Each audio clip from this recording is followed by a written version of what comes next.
Kinjila kazadienda oh mwana mboka Kinjila kazadienda Kinjila kazadienda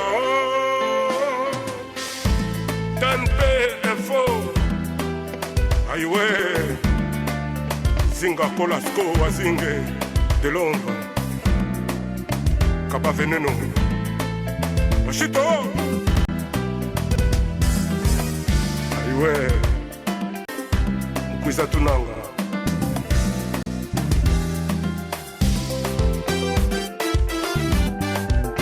Jérôme Condé Prince Munga à Genève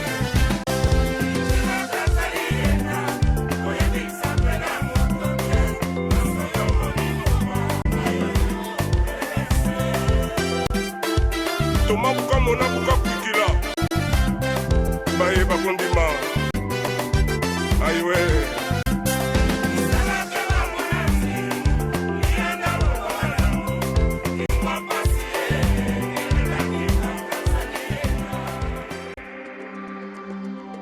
La commission électorale indépendante dont le président M. Mulunda était de la famille politique de M. Kabila. Et il y en a même qui prétendent qu'il est de la famille. Donc vous pouvez voir de quelle manière cette CENI a joué son rôle pendant tout le processus. Ensuite, vous avez le Parlement.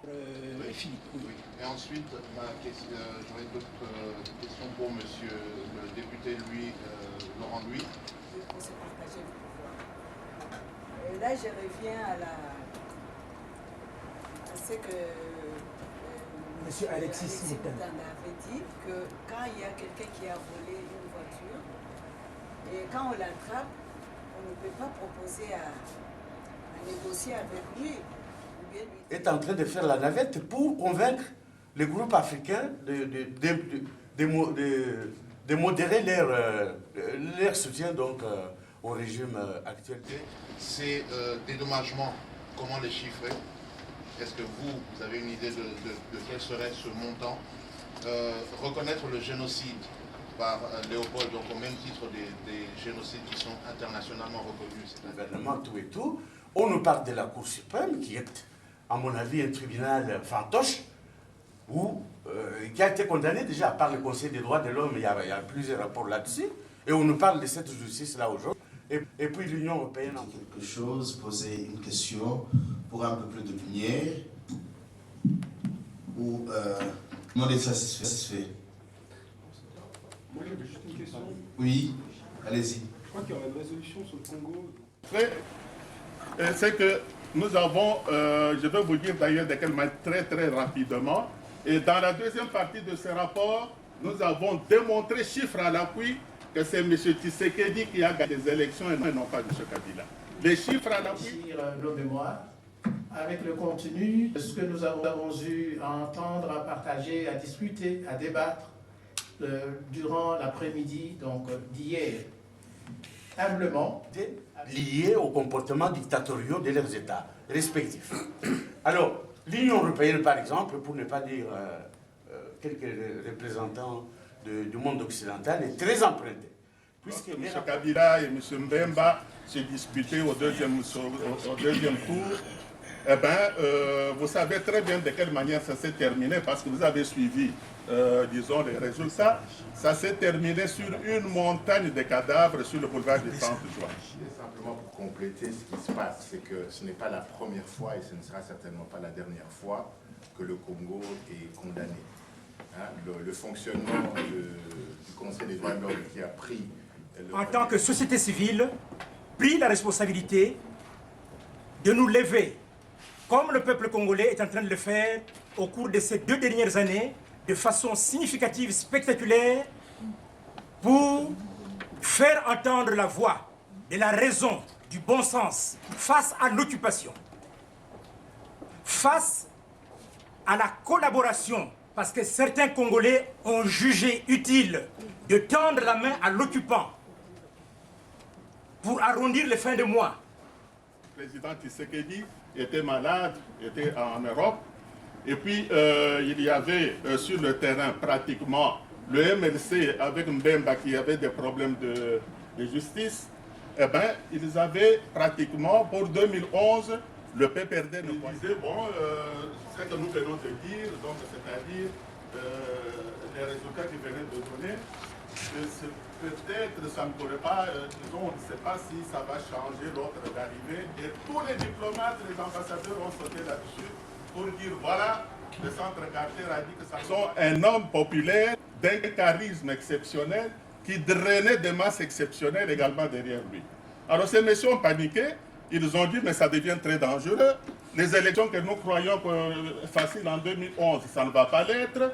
Alors ils ont commencé à monter ce qu'on peut appeler, messieurs, mesdames, une véritable architecture du développement dans la région des Grands Lacs. Je vous souhaite la bienvenue aux Nations Unies et dans cette salle 27 où nous allons débattre pendant 2 heures, de 16h10 jusqu'à 18h10, sur un pays qui n'est pas n'importe lequel, un pays qui a donné la première bombe atomique qui a mis fin à la Deuxième Guerre mondiale. Un pays qui a été au cœur des rêves de tous les panafricanistes, de Georges Padmore à Aimé Césaire jusqu'à Frantz Fanon, qui en a même fait le revolver, la gâchette du revolver Afrique. Un pays qui malheureusement marche à genoux. Un pays qui retourne à la nuit malgré des vastes et fabuleuses potentialités, tant au niveau du sous-sol, du sol, humain, halieutique et sur tous les registres des minéraux. Je vous fais l'économie des citations. Chers collègues, Excellences, Mesdames, Messieurs, nous allons parler pendant ces quelques 2 heures qui sont devant nous de ce pays qui aujourd'hui est la risée du monde entier. Ce pays qui nous a vu naître, ce pays qui aujourd'hui nourrit la contrebande mondiale des minéraux, un pays dont certains ont fait la capitale mondiale du viol, un pays blessé, un pays outragé. C'est la raison pour laquelle nous avons donc, en tant que société civile, pris la responsabilité de nous lever, comme le peuple congolais est en train de le faire au cours de ces 2 dernières années, de façon significative, spectaculaire, pour faire entendre la voix de la raison, du bon sens, face à l'occupation, face à la collaboration, parce que certains Congolais ont jugé utile de tendre la main à l'occupant pour arrondir les fins de mois. Parce que certains Congolais, dont le cœur est si fermé et si dur, plus que la pierre, ont préféré rester insensibles aux pleurs qui montent des 4 coins du Congo. Mais le Congo a un avenir et nous y croyons. Raison pour laquelle nous avons lancé cet appel et merci d'y avoir répondu si massivement. Mais le jour du Congo, les jours de l'occupation sont comptés. Et nous avons voulu, à partir de Genève, à partir de cette plaque tournante des droits humains, lancer un appel en votre nom à tous, au nom des 8 millions de morts, au nom des femmes qu'on viole, qu'on bâillonne, au nom des enfants qui ne peuvent même pas s'asseoir sur un banc d'école, au nom de ces millions de sans-voix. C'est dans cette salle qu'il y a à peine une semaine, même pas. Nous étions ici avec Thierry Michel, Madame la veuve Chebeya, Baïzire Floribert, un confrère que nous avons côtoyé, salué, avec lequel on a mangé ici. Il y a eu le lancement, comme vous le savez, du film en avant-première, du documentaire saisissant de Thierry Michel, intitulé « Affaire Chebeya, un coup d'État, point d'interrogation ». Dans cette même salle, à l'endroit où je me tiens, il y avait le ministre des droits humains du Congo, Luzolo Bambi, qui a donné sa perception, sa vision du Congo en ce qui concerne les droits de l'homme, la promotion des droits de l'homme. Nous lui avons dit ce que nous pensons. Nous lui avons dit qu'il est impossible que des intelligences aussi brillantes se mettent au service de l'inacceptable. Du terrain, à l'expertise qui côtoie jour et nuit la violence, à l'expertise qui côtoie jour et nuit l'arbitraire, ces acteurs de terrain font partie de la société civile comme chacun de vous. La société civile est devenue un acteur incontournable de l'agenda international. La société civile a dans son palmarès plusieurs réalisations. On l'a vu à l'œuvre en 2001 à Durban, lors de la conférence mondiale contre le racisme, la discrimination, la xénophobie et l'intolérance qui est associée. On l'a vu à l'œuvre en 2002 à Johannesburg, lors du sommet mondial sur le développement durable. On l'a vu à l'œuvre à Genève en 2003, à Tunis en 2005, lors du sommet mondial sur la société de l'information. On l'a vu à l'œuvre à Kinshasa, on la voit à l'œuvre, cette société civile, à Bruxelles, à Toronto, en Suède. Je ne parle pas seulement de la société civile internationale, mais je parle aussi de vous, de nous, la société civile congolaise qui se lève, qui se met debout aujourd'hui, dans une mobilisation qui ne laisse plus personne indifférent. Je salue cette société civile au nom des organisateurs de ce panel. Je saisis cette occasion pour saluer notre sœur, Madame Awandiaï, qui a accepté de figurer parmi les organisations qui soutiennent ce panel. Je saisis au passage cette occasion pour saluer notre frère et ami, M. Deogracias Deyo Akizimana, président du CIRID, le Centre indépendant de recherche et d'initiative pour le dialogue, qui a accepté également de soutenir ce panel. Je salue au passage le pasteur Daniel Delille avec notre sœur Liliane, qui reviennent du terrain. Elle aura un petit mot à nous dire parce qu'elle a été aux élections. Nous allons en parler tout à l'heure. Je salue notre frère du RENADOC, Fernandez Mourola, qui vient du terrain et qui aura certainement dans le débat un mot à dire sur la mise en œuvre du projet mapping, du rapport mapping du Haut-Commissariat. J'en passe, je salue nos amis de l'Union pour la démocratie et le social qui ont fait le déplacement de Bienne et de Zurich, de Berne et d'ailleurs de Neuchâtel pour venir prêter main forte à cette délégation et faire entendre la voix de la raison et du bon sens dans ce débat que nous allons ouvrir. À ma gauche, j'ai l'honneur et le plaisir de vous présenter celui qu'on ne présente plus, parce que le Congo, malgré la trahison, le complot ourdi à l'échelon international, a encore des amis. Le Congo a encore des amis. Nous avons encore quelques amis dans cette nuit obscure et opaque où nous nous enfonçons. Je présente donc l'honorable Laurent Louis, qui est député fédéral belge. Il est donc belge, ce que nous appelons les NOCO, donc les oncles en lingala. Il vient de Bruxelles, il est arrivé hier avec son épouse. Il vient à Genève pour la première fois. Il vient pour la première fois à la rencontre. Il vient siéger pour la première fois avec les Congolais sur la plateforme que sont les Nations Unies. Donc, il prendra la parole dans la deuxième partie de notre débat pour dire quelle est la responsabilité de la communauté internationale après avoir dit celle qui revient aux Congolais. À ma droite, M. Alexis Mutanda Ngoïmouana, qui est le coordinateur principal des élections au sein de l'Union pour la démocratie et le progrès social. C'est lui qui a été la cheville ouvrière de ce que nous avons vu à la télévision. Il a été au four et au moulin, au moule et au foulin, comme disent nos amis les humoristes. Donc, il aura des choses à nous dire par rapport à ces élections dont on aurait pu faire l'économie. Dont on aurait pu faire l'économie parce que la question s'était posée à plusieurs reprises. Pourquoi nous allons à ces élections alors que rien n'a changé, alors que l'occupation demeure, alors que les tortionnaires sont encore là, alors que les bourreaux continuent à bâillonner, à mutiler, à zigouiller? Pourquoi allons-nous à ces élections qui sont d'avance perdues? Nous aurons la réponse, une réponse autorisée aujourd'hui, puisque Il vient du cabinet de son Excellence, Monsieur le Président, Étienne Tshisekedi Wamulumba. J'ai l'honneur de vous présenter Madame Mutanda, qui est à sa droite.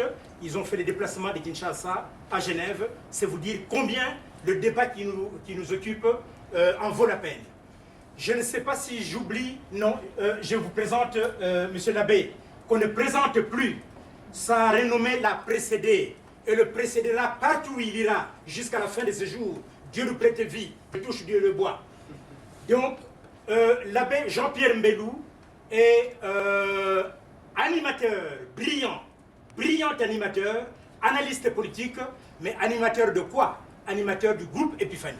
Un groupe dont le nom, l'Épiphanie, monsieur l'abbé, l'Épiphanie c'est quoi? C'est la visitation des rois mages? Oui, c'est beaucoup plus la manifestation de Dieu à plusieurs nations à travers les rois mages. Voilà, je ne vous les fais pas dire. Donc voilà, monsieur l'abbé, nous sommes heureux de vous accueillir. Nous aurons l'occasion d'avoir votre perception du Congo d'aujourd'hui. Pourquoi le Congo retourne à la nuit?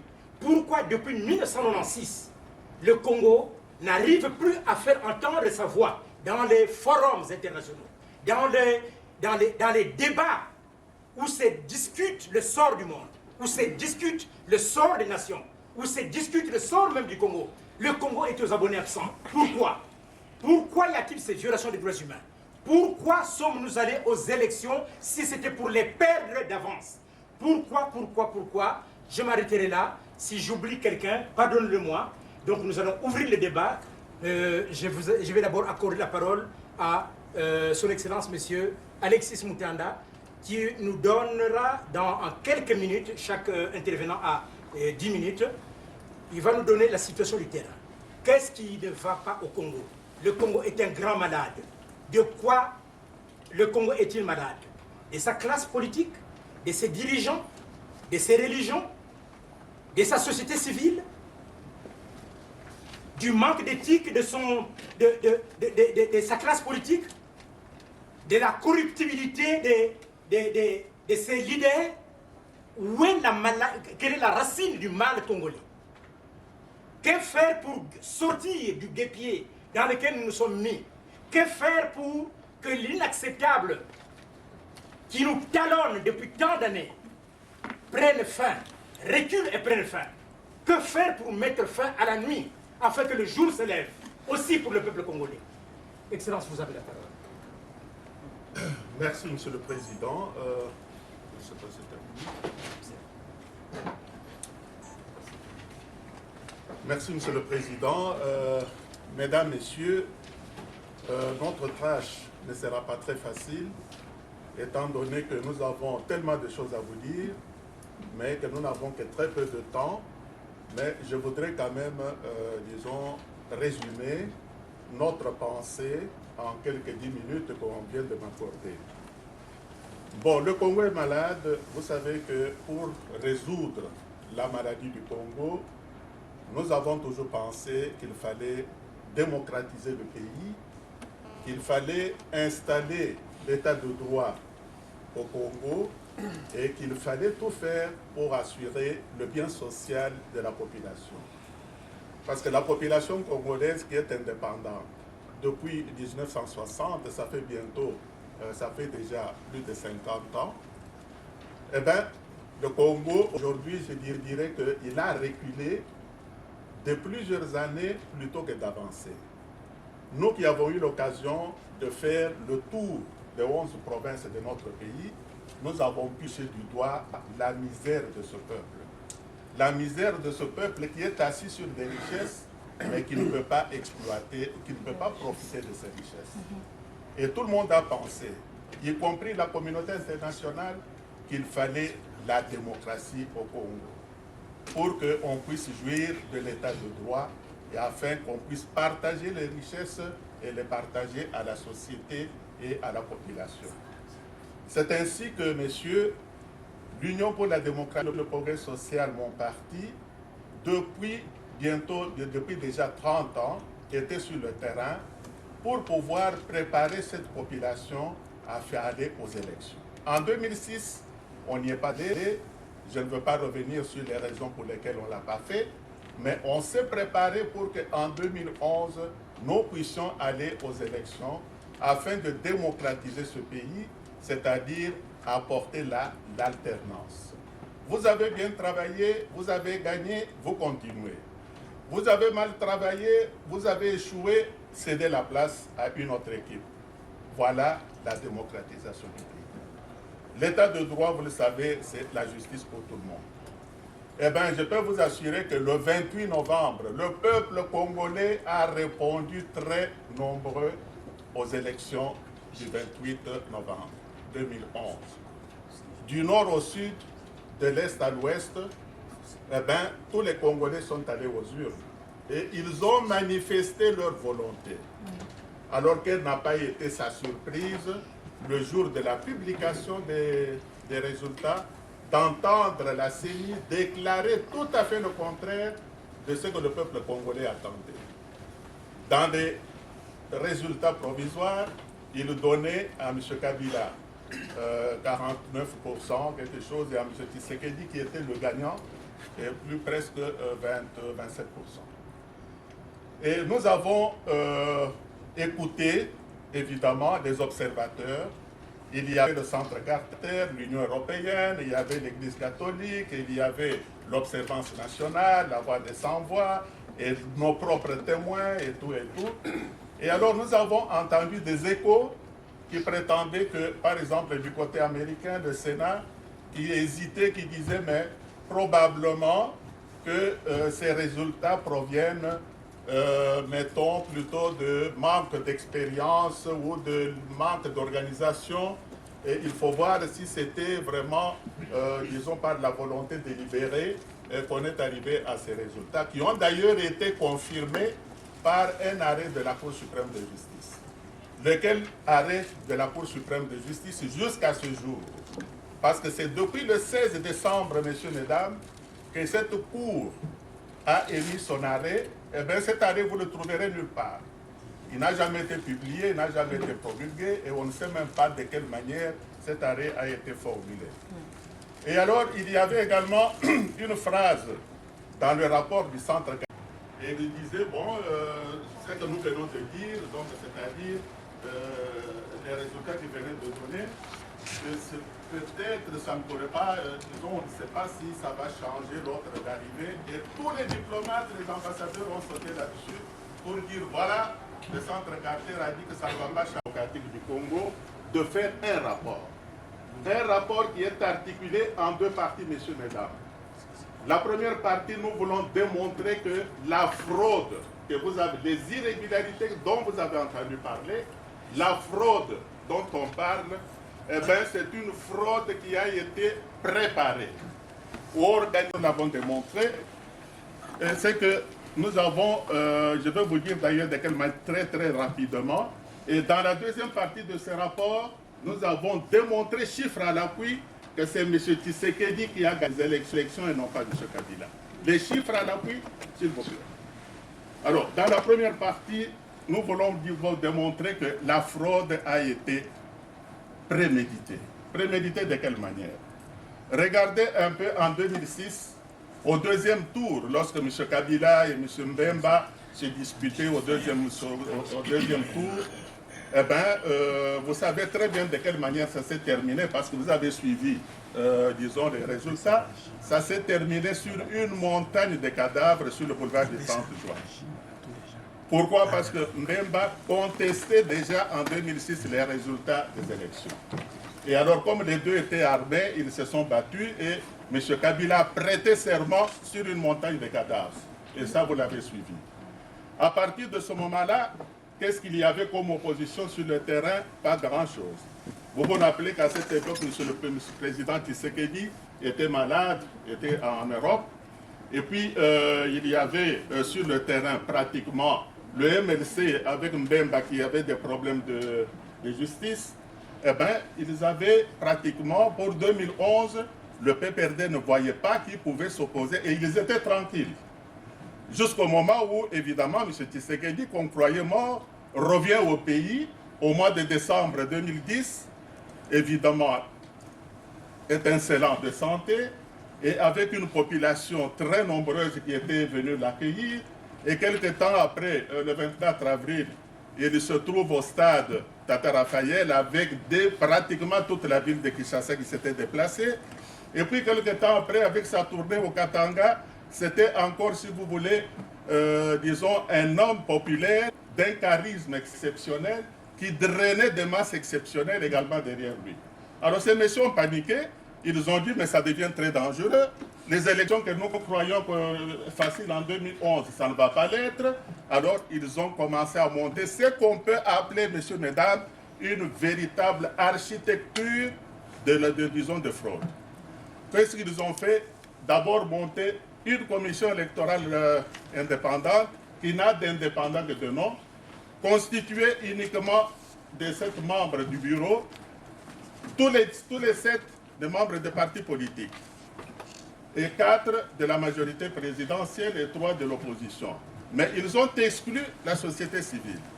Alors, quelle indépendance vous pouvez obtenir lorsque vous n'avez que des partis politiques et dont le président, s'il vous plaît, de la CENI, qu'on appelle la Commission électorale indépendante, dont le président, M. Mulunda, était de la famille politique de M. Kabila. Et il y en a même qui prétendent qu'il est de la famille. Donc, vous pouvez voir de quelle manière cette CENI a joué son rôle pendant tout le processus. Ensuite, vous avez le Parlement. Mais le Parlement de M. Kabila, de 2006 à 2011, mais c'est un instrument entre les mains de M. Kabila pour, justement, dans le processus électoral. De quelle manière? Vous l'avez vu vous-même, ils savaient déjà très bien qu'avec un deuxième scrutin, ils allaient avoir des problèmes. Ou plutôt avec un deuxième tour présidentiel, ils allaient avoir des problèmes. Donc, il fallait réviser toute la Constitution pour ne laisser qu'un premier tour, de telle manière à vivre évidemment ce que nous sommes en train de vivre aujourd'hui. C'est-à-dire, premier tour, on fraude, etc., on tourne la page et puis on passe à autre chose. Et voilà le résultat, évidemment, du Parlement de M. Kabila, tout comme également ce même Parlement a mis en place des lois électorales qui n'avaient rien de loi que, disons, ce qu'ils avaient écrit, parce qu'eux-mêmes ont systématiquement violé cette loi. Après cela, ils ont mis également en place ce qu'on appelle le Conseil supérieur de l'audiovisuel, en fait pour freiner la presse qu'on appelle de l'opposition et encourager évidemment la presse. Et vous allez voir que pendant la campagne électorale, M. Kabila est intervenu, au moins sa famille électorale, de plus de 86% du temps de choses de parution, tandis que les autres, les caméras, M. Tshisekedi, c'est sa famille, 1%. Donc vous pouvez déjà voir de quelle manière ce truc a été monté. Ensuite, vous avez la Cour suprême de justice. Ça, c'était pour clôturer les choses. Ils ont monté une Cour suprême de justice qui n'a rien de justice que le nom. Parce que cette Cour de justice a été montée d'abord par M. Kabila, la veille de la campagne électorale, avec des personnages que vous-même, vous pouvez imaginer. Et ces messieurs ont prêté serment, messieurs, mesdames, ils ont prêté serment devant Kabila pendant la campagne électorale. Donc ils ont prêté serment, non pas devant un chef de l'État, mais devant un candidat numéro 3 à la chose. Donc vous pouvez voir de quelle manière cette Cour suprême de justice, qui est dans le processus électoral comme le terminal, et de quelle manière il pouvait évidemment rendre. Et puis ensuite, il y a eu l'instrumentalisation de la territoriale. Mais la territoriale, la plupart des gouverneurs de province, ce sont des gens de PPRD. Et la territoriale, c'est-à-dire les bourgmestres, les maires, les administrateurs des territoires. Depuis 2006, on attendait qu'on puisse organiser les élections locales et municipales. Ils ne l'ont jamais fait. M. Kabila a procédé avec ses décrets et ses ordonnances à nommer tous les bourgmestres, les maires et tous ces machins pour que ces messieurs puissent lui être fidèles pendant la période électorale. Alors, et ensuite, il y a eu l'armée nationale. Mais l'armée nationale et la police nationale et la garde présidentielle, mais tous ces messieurs, évidemment, ont été également utilisés pendant la campagne électorale. Et dans le rapport qu'on a fait, vous verrez même des images des jeunes, des enfants congolais, des images des jeunes, des mamans, etc., violées, et puis des têtes coupées, et puis avec des couteaux dans le, etc. Tout cela pour interdire les manifestations, interdire ceci, cela, etc. Et puis ensuite, vous avez cette même armée qui s'est arrangée pour que le candidat numéro 11, qui est le président Tshisekedi, qui devait clôturer sa campagne électorale de manière brillante. Après avoir été partout, il devait clôturer sa campagne électorale à Kinshasa. On l'a empêché d'atteindre le stade et d'ailleurs au risque de sa vie, parce que l'avion venait de Matadi, il devait atterrir en Dili. En Dili, on les a fait tourner en rond et ils sont rentrés à Brazzaville, ils ne pouvaient pas atterrir. Et puis finalement, l'essence commençait à diminuer. Et alors on leur dit atterrissez en Ndolo. Ils ont atterri en Ndolo au risque évidemment de la vie et du président et de son épouse et de tout l'équipage. Et on l'a empêché évidemment de rencontrer sa masse qui l'attendait, etc. Donc vous voyez de quelle manière tous les organes qui étaient impliqués dans le processus électoral étaient instrumentalisés au point que, disons, lorsque les élections sont arrivées, on savait de quel côté, évidemment, ces gens travaillaient. Alors, la fraude électorale, vous voyez déjà comment tout ça a été préparé. Et la fraude électorale, le calendrier électoral, le fichier électoral et le serveur central. Le serveur central, c'est le machin là, le gros machin, où tous les résultats arrivent, etc., de l'intérieur et de l'extérieur. Et là-dedans, il y avait, dans ce ventre de ce machin, il y avait des histoires déjà là-dedans. Parce qu'il y avait des enfants, des écoles des enfants mineurs, qui étaient déjà enrôlés. Et puis, comme on sait que le jour de vote, ces enfants ne peuvent pas venir se prêter. Vous voyez un petit bonhomme avec un petit visage, et qui ne peut pas venir, évidemment, son numéro avec sa carte était déjà pratiquement dans le serveur central. Tous ces militaires, tous ces doublons, les choses, les étrangers et tous ces gens qui détenaient illégalement, disons, les cartes d'électeurs, leur numéro, vous avez entendu à un moment donné que dans certains villages, les gens achetaient les cartes d'électeurs. Et pourquoi ils les achetaient? C'est parce qu'il fallait prendre les numéros et jeter ces numéros quelque part. Ça allait où? Dans le ventre de ce grand ordinateur, etc. qu'on appelle. Alors, Madame, ma soeur Liliane, tu as la parole. Monsieur le Président, merci. Mesdames et messieurs, bonjour. J'ai été en RDC du 16 octobre au 24 décembre 2011. Je me suis présentée comme présidente à la députation nationale. Je suis arrivée tant bien que mal à Kinshasa pour prendre contact avec mon parti et cela ne s'est pas fait normalement. Il était prévu d'avoir plusieurs meetings, 7, et il n'y a eu qu'un seul meeting qui a eu lieu à la Sosacom. Le président du parti, je ne l'ai jamais vu, parce que tout simplement, il était fort occupé dans ses questions de business et ses voyages en Chine. L'argent qu'il devait me donner pour démarrer ma campagne, il ne m'a jamais rien donné. C'est ainsi que j'ai dû faire appel à tous mes amis que je connaissais. J'ai commencé à envoyer des mails tout partout. Et l'argent venait d'un peu partout. Le matériel pour la propagande, je ne l'ai jamais reçu. Et pourtant, on m'a assuré que ce matériel avait été envoyé au chef-lieu, qui est à Kananga. J'ai posé la question pourquoi est-ce qu'on envoyait le matériel à Kananga. On m'a dit que c'était pour me faciliter le transport. Ce matériel a été déposé dans le dépôt de la CENI. Pardon, oui, Paul, je ne t'entends pas. Tu peux parler un peu plus fort? On n'entend pas. Oui. Mais il n'y a pas de micro là? Il faut ouvrir le volume.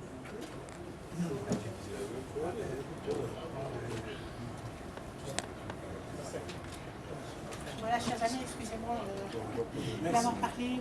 Je voulais dire que je recommence. Ce matériel a été envoyé à Kananga ce matériel a été déposé dans le dépôt de la CENI. Et pourtant, il y a un candidat proche de la présidence qui a récupéré ce matériel, soi-disant, et me disait de ne pas m'inquiéter qu'il a été envoyé à Kananga. Alors là, à Kananga, il s'agissait de 800 tolls que j'avais reçus du parti pour la ONG. Il s'agissait de 5 motos pour pouvoir me déplacer dans la circonscription de DKC. Il s'agissait aussi de 11 vélos et il s'agissait de 25 000 $. Je n'ai rien reçu de tout cela. Arrivé à DKC, j'ai regardé les documents. Le matériel a bien été réceptionné à DKC par le responsable adjoint de la CENI. Il ne m'a rien redistribué, rien donné. Les traces écrites sont là. Et tout a été confisqué, je le dis, par maître Évariste Vecchi, mon concurrent local, ami du gouverneur intérimaire sortant. Ils ont tout pris, mais bien, je n'ai pas pu circuler, je n'ai pu rien faire. Tout ce que j'ai pu faire, connaissant cet état de cause, à partir de Kinshasa, qu'est-ce que j'ai dû faire? C'est louer une Jeep à mes propres frais, que j'ai dû payer chaque jour 100 $. J'ai dû transporter aussi une moto avec et partir avec tout mon matériel. J'ai fait 1500 km. J'ai traversé le Bandundu, une partie du Kassai oriental et pour me retrouver au Kassai occidental. J'ai traversé 5 bacs. J'ai payé 100 $ pour traverser à 5 bacs. À chaque bac, il n'y avait pas de carburant. J'ai dû payer mon propre carburant. Il n'y avait pas de batterie pour que les bacs puissent traverser d'un endroit à l'autre. J'ai dû m'arranger pour me procurer 2 batteries qu'à chaque fois, je devais donner aux gens, au personnel, pour pouvoir traverser. J'ai dépensé une fortune pour cette députation alors que j'avais un soi-disant parti politique qui aurait dû assumer toutes ces dépenses. Je vous mens pas, je n'ai reçu aucun centime, aucun copec, aucun argent de la part de ce parti.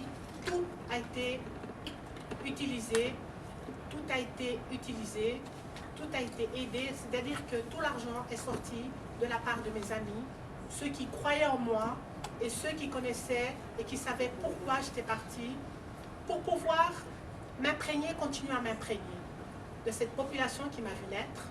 Je n'ai pas grandi en RDC, mais je suis née là-bas. C'était par respect à la population. Ils attendaient. Je leur avais promis que je viendrais et je suis arrivée. À DKC, que j'avais donné toutes mes voix à d'autres personnes. J'ai passé 3 jours pour pouvoir me réinscrire. Cet avocat leur avait dit que, comme nous étions du même bord, parce qu'il était avocat de notre ONG, leur avait dit que Maman Lili ne viendrait plus et qu'il fallait lui donner mes voix.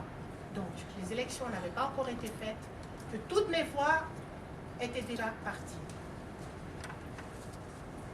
Mais cet avocat, nous l'avons radié de la ONG depuis lors. À DKC, tout le nord du territoire a été pillé, saccagé. Il y avait des milices qui rançonnaient les autres députés. Ils séquestraient des femmes, les violaient et utilisaient les armes pour que les gens ne viennent pas voter. Nous avons entendu ici parler de témoins. Tous mes témoins ont été emprisonnés. Ils n'ont jamais pu arriver dans le nord de DKC. C'était l'endroit où j'aurais pu avoir beaucoup de voix parce que c'est l'endroit d'où vient ma maman.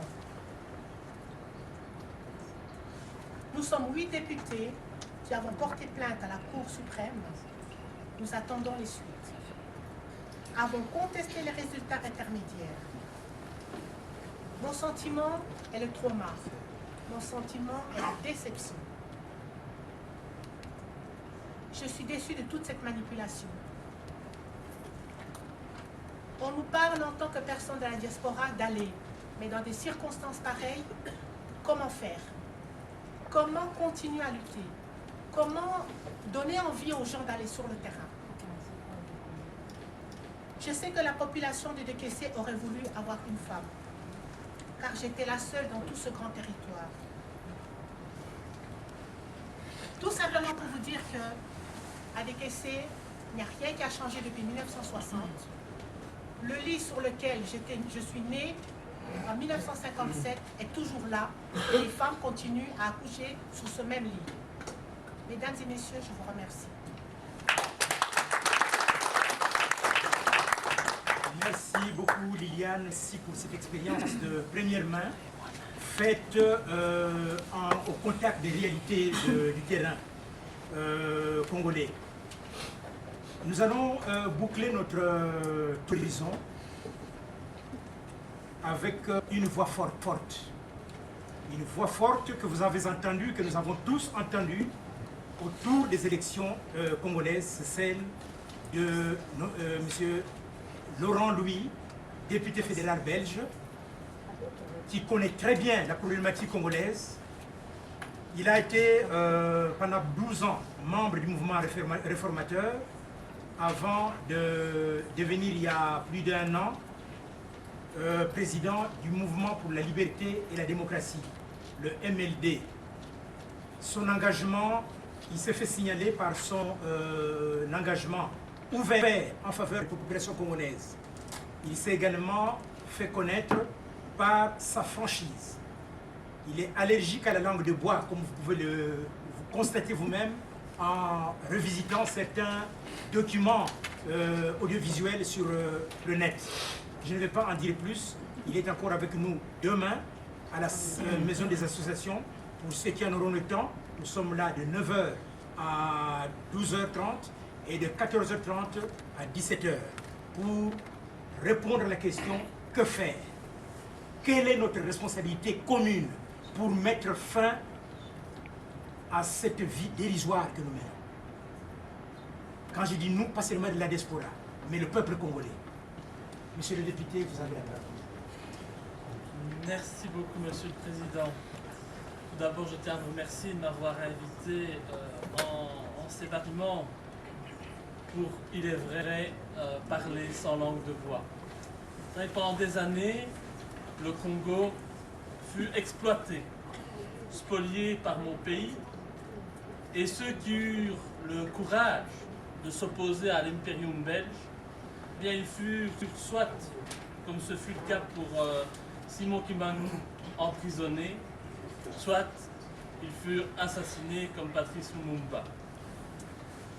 La Belgique, et je n'ai pas peur de le dire, a torturé, massacré plus de 20 millions de Congolais durant la colonisation en leur imposant un système cruel de travail forcé. Ce travail forcé a commencé dès la dictature de Léopold II et jusque dans les années 20. Qui n'a pas en mémoire les photos qu'on découvre encore un peu partout dans les livres d'histoire sur Internet de ces enfants avec les mains coupées, posant à côté des missionnaires blancs, comme s'ils les exposaient comme des trophées. Ces images de femmes violées, d'enfants assassinés. Vous savez, la souffrance du peuple congolais fut sans nom les années durant lesquelles le drapeau belge flotta sur Kinshasa. Et aujourd'hui encore, nous sommes nombreux à considérer que la barbarie qui a été infligée aux Congolais, sous le prétexte, souvent entendu, ça, et c'est même présent sur beaucoup de monuments en Belgique, sous le prétexte de leur apporter la civilisation, eh bien, constitue, selon moi et selon de nombreuses personnes, un holocauste oublié. Et donc, en tant que parlementaire belge, et plus est, j'estime qu'il est de mon devoir aujourd'hui, surtout quand on défend des valeurs telles que la démocratie, l'humanisme, la liberté, et de mon devoir d'exiger que mon pays ouvre les pages noires de son histoire, qu'il fasse ce devoir de mémoire légitime et qui s'impose à lui, et que la plupart que des pays colonisateurs a réalisé à l'égard de leur ancienne colonie. Vous savez, je suis persuadé qu'il est impossible aujourd'hui de construire une nouvelle relation entre nos deux pays si la Belgique n'est pas capable de reconnaître ses erreurs passées, si elle est incapable de reconnaître qu'elle a pratiqué la torture, l'esclavage et même la déportation. Et donc c'est la raison pour laquelle je travaille énormément pour apporter, pour mener sur la scène politique la problématique congolaise en Belgique. Par exemple, j'ai posé une proposition devant le Parlement belge pour que soit enfin reconnu ce génocide qui a été commis par le roi Léopold II et de facto par le pays tout entier. C'est vrai, je dois vous avouer qu'il n'y a pas beaucoup de soutien. Je suis le seul aujourd'hui, le seul à soutenir cette proposition, mais je me battrai bien entendu jusqu'au bout, avec l'aide de la communauté congolaise de Belgique, mais avec l'aide de tous les Congolais à travers le monde, pour que la justice soit enfin faite. Vous savez, aujourd'hui, et c'est là le grand problème, c'est que le Congo connaît les mêmes souffrances qu'à cette époque. Bien sûr, c'est évident, le Congo n'est plus aujourd'hui la colonie de la Belgique. Ses richesses ne profitent plus uniquement à un seul peuple, à un seul pays. Non. Le Congo aujourd'hui est devenu, selon moi, la colonie de la communauté internationale, une colonie qui est spoliée par quelques individus ou par quelques sociétés avec l'assentiment criminel d'un président fantoche, d'une marionnette nommée, selon lui, Joseph Kabila, un président illégitime, tricheur et génocidaire. Car aujourd'hui, au niveau des massacres et de la barbarie, rien n'a changé par rapport au règne de Léopold II. Ce roi génocidaire qui se fit une réputation européenne et mondiale sur le dos de millions de cadavres congolais. Nous ne devons jamais oublier que sans les richesses du Congo, jamais la Belgique ne serait devenue, dans les années 1900, une des plus grandes puissances mondiales. Et l'histoire... Mais l'histoire aujourd'hui, malheureusement, se répète. Parce qu'aujourd'hui, alors même que nous nous réunissons pour discuter, pour essayer de voir les solutions pour sortir de la crise, un génocide est perpétré au Congo. Chaque jour, le bilan s'alourdit. On parle de 8 millions de morts. Chaque heure, 48 femmes en moyenne sont violées. Ce qui fait une moyenne de 1100 victimes par jour. Et elles sont violées par des militaires mercenaires, soutenus par le pouvoir de Kabila. Et chaque jour, depuis les sinistres élections présidentielles, le principal représentant de l'opposition, celui que nous sommes nombreux à considérer, à reconnaître comme le seul et unique président légitime de la RDC, M. Étienne Tshisekedi, est maintenu en résidence surveillée, comme ce fut le cas, on peut le comparer auparavant avant lui, pour Aung San Suu Kyi en Birmanie. Vous savez, les libertés individuelles, elles sont réduites au maximum en RDC. La nourriture, l'électricité, l'eau, les médicaments, tout cela manque au point que la population, elle meurt soit d'absence de soins, soit elle meurt de faim, d'accès à l'eau potable, quand elle n'est pas massacrée par le pouvoir qui est en place. Donc, jamais je ne pourrai effacer de ma mémoire certains témoignages de victimes qui m'ont été apportés ces derniers mois. Je pense à l'histoire de cette femme violée pendant 3 semaines. Je ne sais pas si vous imaginez être violée pendant 3 semaines dans une forêt du Kivu. Cette femme qui a été souillée par la cruauté des hommes, eh bien, quand elle a réclamé, après de longues heures d'humiliation, un peu à manger, eh bien, elle a dû, et ça c'est le comble de la barbarie, manger une partie de son mollet qui avait été cuite au feu de bois. vous imaginez un petit peu, elle devait même se manger elle-même. Et c'est une image forte, parce que je pense que c'est ce que aujourd'hui le pouvoir en place essaye de faire. C'est de ronger le peuple congolais de l'intérieur, de par lui-même. Je pense aussi à cette jeune fille qui, on a vu des photos se promener dans Kinshasa avec des béquilles. Si elle se promenait avec des béquilles, ce n'est pas parce qu'elle était née comme ça, ce n'est pas parce qu'elle était handicapée, ce n'est pas parce qu'elle avait eu un accident, non. C'est parce qu'elle avait été violée à l'âge de 6 mois. 6 mois. Je pense aussi à tous ces jeunes filles qui sont enrôlées de force dès l'âge de 12 ans dans l'armée congolaise pour servir d'objet sexuel aux militaires. Cela, c'est la réalité aujourd'hui au Congo. Et si ici nous ne sommes pas capables de le voir, je crois qu'on peut changer totalement le nom de cette assemblée, le nom de ces bâtiments, parce que les droits de l'homme au Congo sont totalement bafoués et il est temps de se réveiller pour soulever.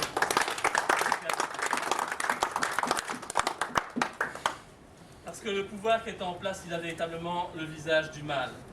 Kabila, dont l'origine est plus que controversée, cet homme que j'assimile toujours au fils spirituel de l'ancien ministre belge des Affaires étrangères, de l'ancien commissaire européen Louis Michel, soutenu par mon gouvernement actuel qui défend avant tout ses intérêts financiers au détriment, bien entendu, du peuple congolais, n'est pas un homme respectable. C'est un génocidaire, je l'ai dit, c'est un tricheur et un usurpateur. Et depuis qu'il joue au Congo, son bilan, il faut le dire, totalement catastrophique. La RDC se classe dernière, selon une étude de l'ONU au niveau du développement humain, et malgré la croissance économique qui était importante, la pauvreté, elle, n'a pas reculé d'1 centimètre. Il y a 70% de la population congolaise qui vit dans la pauvreté la plus complète. Et donc, moi je me demande le crédit qu'on peut véritablement accorder à un chef d'État qui livre son pays aux pays voisins, à la communauté internationale. Un chef d'État qui a transformé en fait son pays en un argonte dans lequel viennent se servir généreusement. Ça, il faut le dire, certains pays, comme la Chine par exemple, ou certains hommes d'État, comme le président de l'Assemblée nationale en Belgique, la Chambre des représentants, André Flau, comme le ministre belge des Affaires étrangères actuel, Didier Reynders, qui n'attend qu'une chose aujourd'hui, c'est de pouvoir aller à Kinshasa cueillir les fruits de son soutien indéfectible à Kabila. Les pays voisins profitent allègrement des richesses du Congo également. Et donc moi aussi je voudrais dire, c'est quel crédit accorder à un individu qui se prétend président, alors même que de très nombreux observateurs indépendants ont reconnu que les élections législatives et présidentielles au Congo avaient été marquées par de très nombreuses irrégularités. Et nombreux sont ceux qui se sont levés pour reconnaître la tricherie de Kabila. Mais malgré ces trucages avérés, la communauté internationale, et mon pays en particulier, s'obstine à vouloir légitimer le pouvoir de Kabila. Et comment peut-on imaginer que des pays démocratiques puissent soutenir et défendre l'indéfendable? Comment peuvent-ils légitimer la tricherie? Je me suis beaucoup posé cette question, mais la question, elle a une réponse très simple. Ils se laissent tout simplement guider par leurs intérêts financiers. C'est le portefeuille qui dirige tout. Et donc, face à l'argent, ils oublient les belles valeurs qu'ils prétendent défendre. Et quoi de plus agréable, en fait, quand on veut profiter d'un pays, de ses richesses? Quoi de plus pratique que de construire de toutes pièces un président et de tout faire pour le maintenir au pouvoir, avec l'assentiment, bien entendu, de la presse. Cette presse qui est bien souvent financée par les pouvoirs en place et qui fait tout, du moins dans mon pays, pour faire taire la souffrance du peuple congolais, préférant parfois comme l'ont fait les télévisions belges, la RTBF, RTL TV, considérer l'opposition congolaise à Kabila comme des terroristes, des casseurs, des délinquants. Mais comment ne pas s'en étonner quand même le président de l'Assemblée nationale, André Flau, m'insulte en plein Parlement belge en me traitant de menteur. De menteur parce que je dénonce sans langue de bois la réalité actuelle au Congo. Il serait là aujourd'hui qu'il aurait traité tous les intervenants autour de cette table de menteurs. Et un homme pareil dirige l'Assemblée nationale d'un pays qui a une importance considérable au sein de l'Union européenne et qui, du moins, fait entendre sa voix dans le dossier africain et plus précisément dans le dossier congolais. Alors le silence de la presse et les manipulations de certains responsables politiques sont, selon moi, des actes criminels. En pratiquant la censure ou la diabolisation de ceux qui dénoncent la barbarie du pouvoir en place, eh bien, la presse et les dirigeants de pays occidentaux participent, selon moi, comme co-auteurs à un génocide à grande échelle. Et ces personnes devront un jour ou l'autre rendre des comptes devant la communauté internationale. Et c'est pourquoi je le dis clairement et j'en suis persuadé, la sortie définitive de la crise en RDC d'une manière plus large, en Afrique, passera par un changement des mentalités, mais aussi par un changement au niveau des responsables politiques des pays occidentaux. Tant que ces dirigeants seront des nostalgiques du temps des colonies, qui se considéreront comme des néocolonialistes, eh bien, nous ne pourrons pas espérer un changement durable et profond. Il faut sortir de cette logique qui voudrait, comme je l'ai entendu au Parlement belge, que la démocratie ne soit pas compatible avec l'Afrique. Quand on parle des tricheries lors des élections au Congo, qu'est-ce qu'on me dit? Ah oui, mais quand même, c'est vrai, il y a eu des tricheries. Mais bon, il vaut toujours mieux qu'il y ait des tricheries et des élections que pas d'élections. Mais si un représentant ou un dirigeant européen commet une tricherie, vous pouvez être sûr que l'ensemble des pays européens vont se lever pour dire « Vous n'êtes pas respectable, nous ne reconnaissons pas votre légitimité ». Mais quand c'est en Afrique, oh, pas de problème. Et quand c'est en Afrique et que cette personne, en plus, vous ouvre son coffre-fort, alors là, tout est très bien, on applaudit des deux mains. Et donc ça, c'est une logique qui a surtout l'avantage de spolier un des continents les plus riches du monde sous des prétextes fallacieux. Selon moi, la démocratie, elle est possible en RDC. Mais il faut pour cela sortir de la relation actuelle dominant-dominé pour aller vers une relation win-win, gagnant-gagnant, qui soit basée sur l'éthique et sur l'égalité. Sans ce changement profond, eh bien, la démocratie, elle restera toujours un mythe pour les Congolais. Mais aussi, ce que je veux dire par là, c'est que je vous ai vraiment encouragé. Parce qu'il faut trouver des solutions rapides et urgentes pour sortir de la crise actuelle. Il faut encourager la jeunesse congolaise à travers le monde. Elle doit se considérer comme l'élite de demain. Et c'est important qu'elle se forme. Parce que si nous ne le faisons pas, si nous ne laissons faire la situation actuelle, et bien entendu, nous allons avoir du sang sur les mains, de manière véritablement active. Jusqu'à présent, on a toujours réussi à avoir du sang sur les mains de manière indirecte. Mais là, ce sera de manière active. Parce qu'aujourd'hui, le Congo, il est devenu totalement ingouvernable depuis les dernières élections présidentielles. On a un président légitime et un président illégitime. Mais le président légitime n'a pas l'império. Donc, c'est le chaos le plus total. Et nous sommes, selon moi, à deux doigts de tomber dans une guerre civile qui viendrait encore alourdir le bilan, déjà catastrophique, du génocide actuel. Et donc les solutions, selon moi, ne sont pas nombreuses. On en a déjà entendu quelques-unes, mais pour moi, il y en a trois. Et je vais parler sans prendre parti. Même si j'ai ma petite idée sur la meilleure solution. Mais je vais être objectif. La première, c'est que le président tricheur, dont la tricherie a été reconnue, soit déchu tout simplement de son titre de président par la communauté internationale. Qu'on applique la loi électorale congolaise, je pense que c'est quand même la moindre des choses, et qu'il soit remplacé par le président légitime, Étienne Tshisekedi, comme le demande l'UDPS. Soit, le président actuel, entre guillemets, fait preuve de courage, puisqu'il se dit, selon lui, qu'il est bien assis sur son trône, parce qu'on peut l'appeler comme ça, puisqu'il a déjà prévu sa succession certainement, elle est déjà présente dans l'Assemblée nationale. Eh bien, s'il a un peu de courage, eh bien, il accepte un second tour. Il accepte un second tour face à M. Tshisekedi, et puisque l'ensemble des dirigeants européens estiment qu'il a largement gagné, eh bien, on le verra, il pourra le prouver.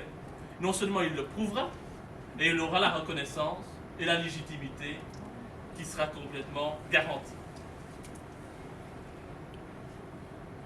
Bien entendu, il faudrait que ce deuxième tour soit complètement encadré de manière objective par des organisations totalement indépendantes. C'est vrai qu'il n'y aura plus de tricherie. Et c'est peut-être pour ça que Kabila ne veut pas entendre parler de cette solution. Soit, troisième et dernière piste, selon moi, organiser une transition en optant pour le dialogue entre le PPRD et l'UDPS sous l'égide des Nations Unies, un dialogue devant aboutir à un partage clair des pouvoirs entre les deux plus grands partis congolais. Voilà les pistes. Mais ce qu'il faut, selon moi, surtout, c'est préparer l'avenir. Et c'est pour cette raison que je parlais tout à l'heure de conscientiser la jeunesse congolaise. Elle est riche, cette jeunesse congolaise. Je la côtoie maintenant toutes les semaines. Elle se mobilise. Elle est sur le terrain, elle a plein d'idées. Et donc, elle doit se former pour être l'élite de demain. Alors, je conclurai rapidement en disant que le Congo est occupé depuis de trop nombreuses années. Depuis trop longtemps, le peuple congolais est exploité, opprimé, affamé. Je crois aujourd'hui que l'heure est venue pour lui de profiter enfin des richesses de son pays. L'heure est venue pour le peuple congolais de prendre le pouvoir et de donner un bon coup de pied au derrière, pour parler simplement, à tous ces impérialistes, à tous ces Louis-Michel, André Flao, qui considèrent l'Afrique comme un sous-continent, qui se disent les amis de l'Afrique, sont surtout les amis des richesses africaines, qui considèrent les Africains et les Congolais en particulier comme, excusez-moi de le dire, des sous-hommes. L'heure est venue véritablement de libérer le Congo. Je vous remercie.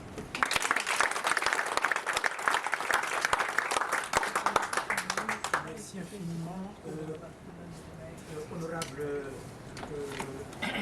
Laurent Louis, pour cette intervention et ces paroles fortes. Vous avez rappelé beaucoup de choses. Nos souvenirs ont été remués.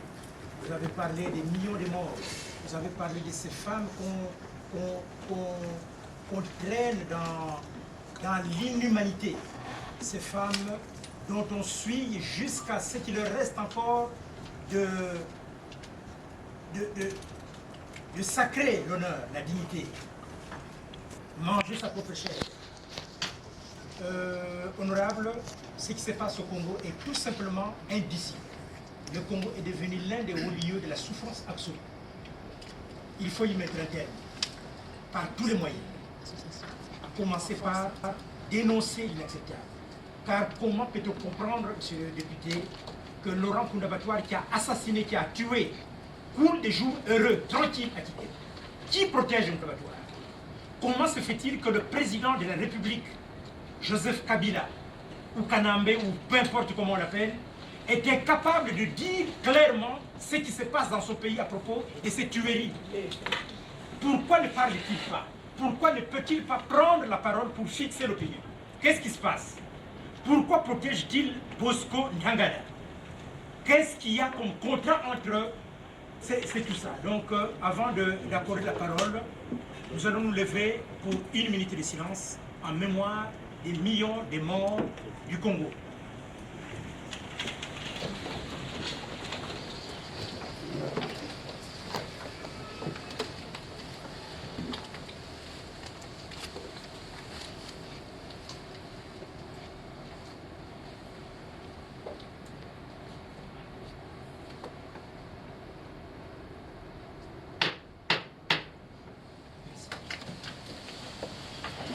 chers frères et sœurs, chers amis, vous avez la parole.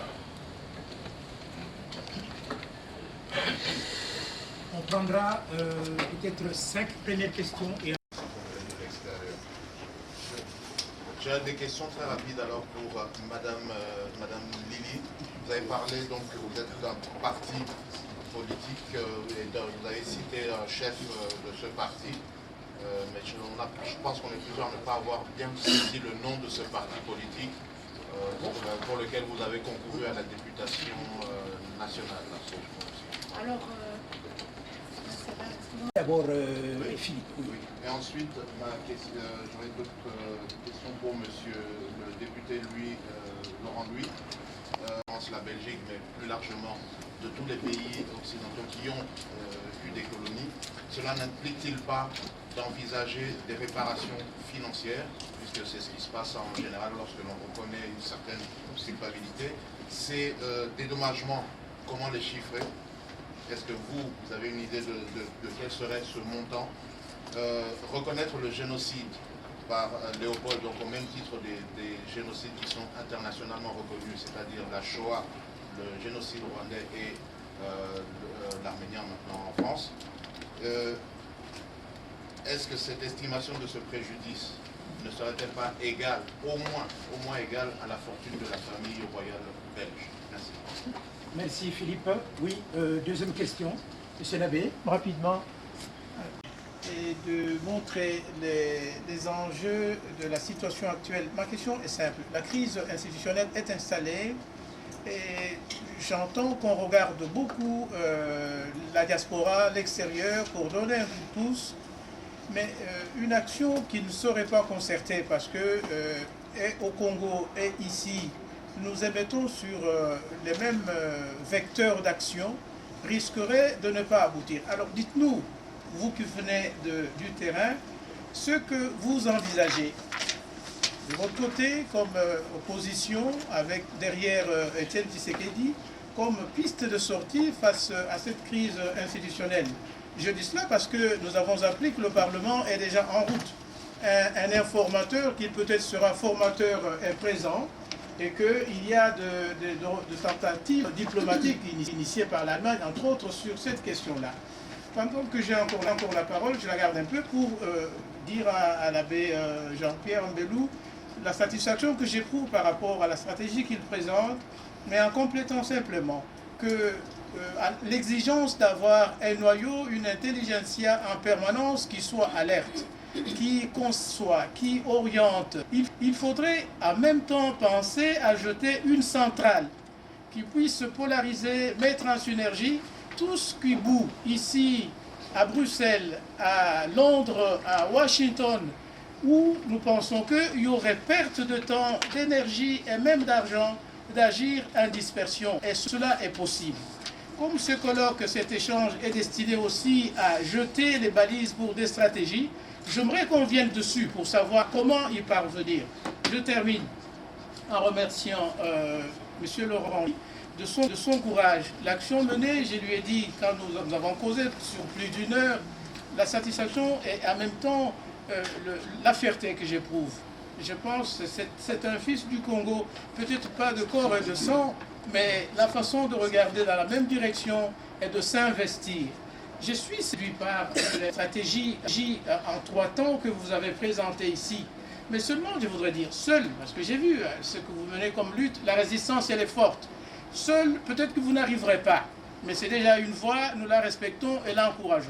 Alors, de suggérer, est-ce qu'au nom du cartel des têtes pensantes et des acteurs majeurs qui sont ici, dans ce siège qui est symbolique à plus d'un endroit, on ne pourrait pas adresser une pétition sous forme de questions parlementaires au Parlement belge, où nous nous disons le ras-le-bol, mais en même temps aussi ce vers quoi nous voulons voir tendre le gouvernement belge et tous ceux qui aiment et qui veulent connaître sur un plateau d'égalité avec nous, avec une nouvelle vision de coopération. Alors, les stratégies que vous dessinez, elles sont séduisantes, elles sont belles, mais je me demande comment on peut y parvenir. La première, faire des choix. Veuillez vous résumer, monsieur l'abbé. Kabila, il a l'armée, il a la force. Quand nous avons voulu installer Tshisekedi au Palais de Nation, il n'est pas sorti de chez lui. La deuxième, organiser le second tour des élections, ça suppose qu'il y ait eu déjà une concertation. Comment y parvenir? La troisième, transition par dialogue sous l'égide de l'ONU. Je ne vois pas encore les partenaires en train de faire ce rapprochement, mais peut-être que l'idée vaudrait la peine d'être courue comme défi. Voilà, si vous pouvez un peu revenir au ras de sol pour nous dire l'attitude de réalisation, d'effectivité de ces trois axes d'action que vous suggérez, je serai très heureux. Merci. Merci, monsieur l'abbé. Veuillez éteindre le micro, s'il vous plaît. Je vais l'éteindre. Merci. Je prends la dernière question de la première série. Oui, Marie-Thérèse. Je me présente, je suis Madame Marie-Thérèse Tchouidi, je suis présidente d'une association qui soutient les femmes au Congo, les Amis des clés pour les bouchers féminins au Congo. Et entre-temps, je suis membre de l'association des ligues de femmes de la diaspora d'origine congolaise. Ma question, je peux dire, ce n'est pas vraiment une question, c'est une proposition que je vais faire à M. Laurent Michel. Laurent Louis. Laurent Louis. Attention, attention, Laurent Louis. Oui, Michel, c'est possible. Laurent Louis, par rapport aux trois propositions qu'il a données pour l'issue des élections. Je voulais seulement lui proposer s'il peut retenir seulement les deux propositions. Pourquoi? Parce que la première qui était de... Et la deuxième, c'était que le choix pour que M. Kabila se désiste. Et la troisième, quand vous avez parlé pour qu'il y ait le dialogue, pour qu'il puisse être, je crois, un arrangement entre les deux pour se partager le pouvoir. Et là, je reviens à ce que Monsieur Alexis Moutanda avait dit, que quand il y a quelqu'un qui a volé une voiture, et quand on l'attrape, on ne peut pas proposer à négocier avec lui, ou bien lui dire qu'écoutez, vous avez volé la voiture, mais maintenant pour le moment, on essaye un peu de voir si vous pouvez prendre une partie, l'autre aussi une partie. On va prendre carrément la voiture pour donner à la personne à qui ça appartient. C'est pourquoi je demande si vous pouvez peut-être revoir les trois propositions pour retenir que les deux. Merci. Merci beaucoup Marie-Thérèse. Prière de fermer le micro. Marie-Thérèse. Merci. Je reviens donc vers les panélistes. J'accorde la parole donc tour à tour à notre sœur Madame Liliane pour répondre à Philippe qui t'a interpellé, et ensuite à Monsieur l'abbé Mbelou, et ensuite à l'honorable Louis Laurent, et ensuite à M. Alexis Moutanda. Oui, Liliane. Alors, je répondrai que on est une ONG à décaisser. J'avais trouvé intéressant de faire partie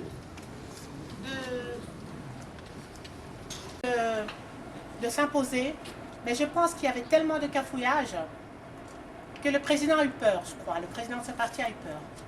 Et c'est un vice-président qui a essayé plus ou moins de temporiser, essayer de s'articuler sur des faux meetings, des fausses réunions. On arrivait là, ils n'étaient pas là. Et moi, je payais mon transport. J'habitais à Mongafula.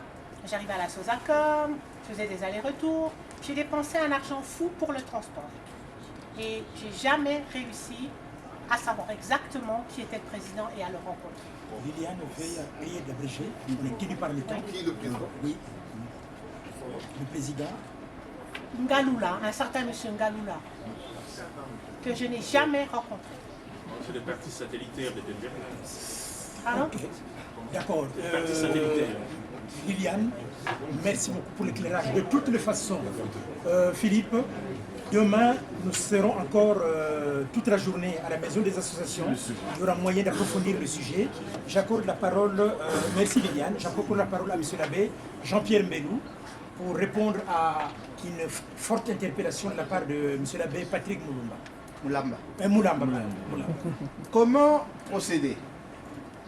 Mieux vaut partir des groupes qui existent déjà. Que certains d'entre nous ramassent le courage de consulter les groupes qui existent. Il y en a énormément. Alors, nous pouvons partir de ceux qui existent déjà pour pouvoir nous coordonner. Mais cela demandera que certains d'entre nous prennent leur courage à deux mains pour initier la chose. Parce que le danger, vous savez, on a discuté pendant longtemps avec vous, le danger, c'est de croire que nous allons toujours recommencer à zéro. Donc, il y a beaucoup de groupes qui existent. Il ne nous reste plus qu'à jouer à la coordination pour que la synergie puisse devenir vivante. Cela nous évitera de croire que nous devons tout le temps reprendre la marche à zéro. Une occasion comme celle-ci est bonne pour qu'en partant de Genève demain, on ait déjà 2-3 résolutions et des personnes ressources auxquelles nous pouvons nous adresser. Je prends l'exemple de mon groupe en Belgique. Le groupe Epiphanie est en train de faire ses preuves, bientôt 5 ans. Alors, il s'associe petit à petit à d'autres groupes. Il peut servir de fer de lance dans cette démarche à partir de Bruxelles. Merci. Merci, monsieur l'abbé. Honorable, vous avez la parole. Oui, merci. Merci beaucoup. Donc, on a parlé par rapport à... Dédommagement, oui. Réparation. J'ai pris note. Donc, les réparations financières. Écoutez, je pense qu'on va déjà essayer de travailler sur la reconnaissance morale. C'est déjà important, puisque pour le moment, on considère que ce sont des mensonges. Donc, je pense que déjà, reconnaître la responsabilité d'un pays comme la Belgique dans un génocide commis pendant des années au Congo, c'est déjà un point très important. Et la deuxième question, c'est si on devait rembourser, mais je crois que nous allons tous immigrer au Congo, parce que nous n'aurons plus les moyens en Belgique de rembourser tout ce qu'on a pillé. La réalité, elle est là. On va faire quoi? On va démonter le cinquantenaire, on va démonter le parc royal, on va priver la famille royale de toute la fortune que Léopold II a amassée sur le dos des Congolais. Je pense que c'est difficilement possible et réalisable. Donc moi, elle reste, cette proposition, sur un terrain purement symbolique et moral. Je ne veux pas non plus être celui qui va causer la faillite de l'État belge. Donc voilà. La deuxième question qu'on m'avait posée, comment arriver à mettre en œuvre les 3 axes d'action? Bon, écoutez, ça je pense que quand on a un minimum de volonté, il y a moyen de les mettre en œuvre. Moi, tout ce que je constate, c'est que quand la communauté internationale a voulu Kadhafi, elle ne s'est pas gênée. Elle a envoyé ses avions et Kadhafi a été renversé. Quand la communauté internationale a décidé de renverser Saddam Hussein, ils ne se sont pas gênés non plus. On a envoyé les chars américains, enfin les avions américains, les chars ils étaient trop frileux, mais les avions américains, et on a pendu Saddam Hussein. Bon exemple, démocratie. Exactement la même chose avec Kadhafi, il a été assassiné. Encore un bon exemple pour la démocratie. Donc, je crois qu'il y a toujours moyen de mettre les choses en œuvre quand on le souhaite. Bien entendu, pour ça, il faut vouloir voir la réalité telle qu'elle est et voir les choses en face. Alors, il semblerait logique que quelqu'un qui a triché à une élection et dont le règlement, la loi de son propre pays prévoit ce cas de figure et les sanctions qui en découlent, soit privé de son titre qu'il usurpe. Ça semble tout à fait normal. Maintenant, je pense que c'est une affaire purement congolaise. C'est pas moi qui vais dire à Kabila, vous allez devoir démissionner. Vous allez devoir céder la place à quelqu'un d'autre. Je pense, et je sais que la population congolaise a peur. Je sais qu'elle craint pour sa vie et que les manifestations sont réprimées dans la violence.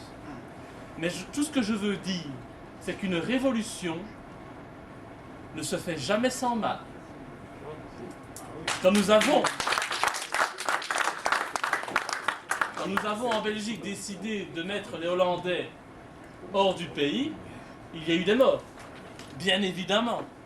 Il y a eu des répressions. Mais nous l'avons fait. Comme dans d'autres pays européens. Je pense que si le Congo veut que justice soit faite, il faut que la population brave les interdictions.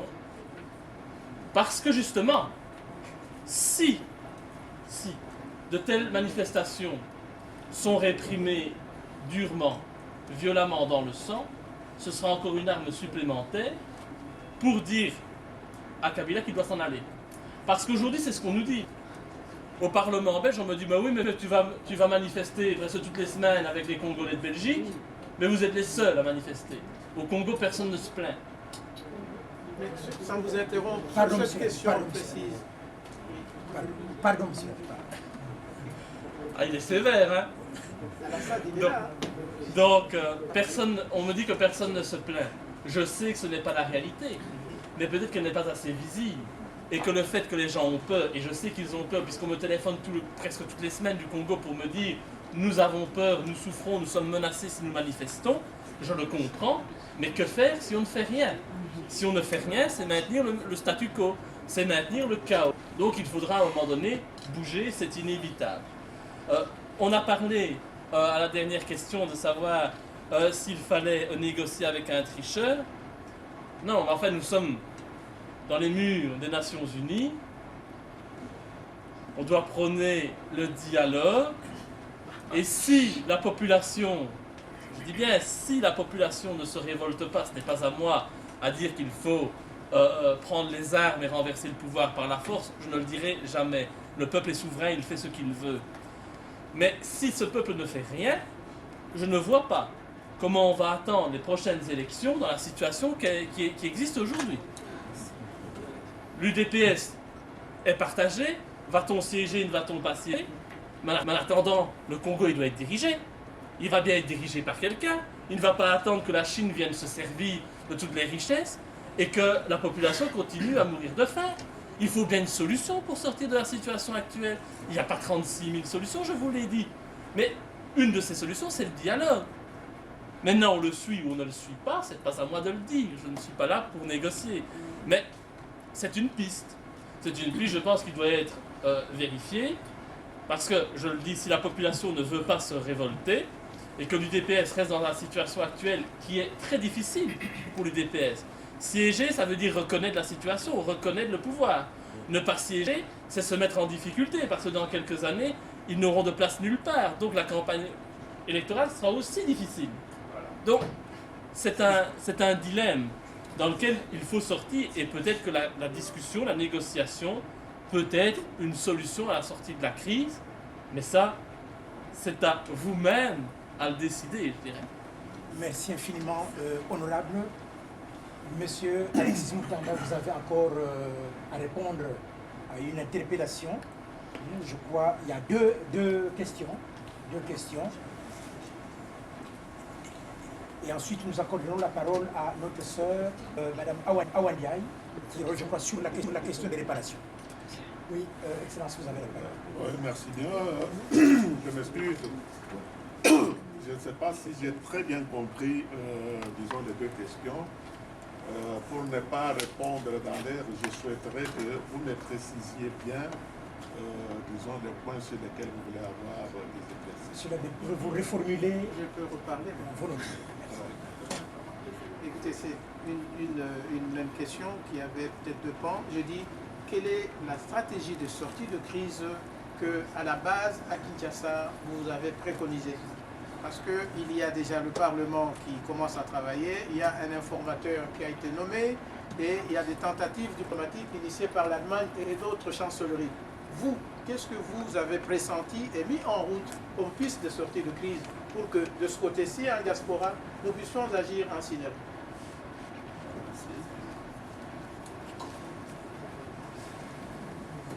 Merci bien pour la question.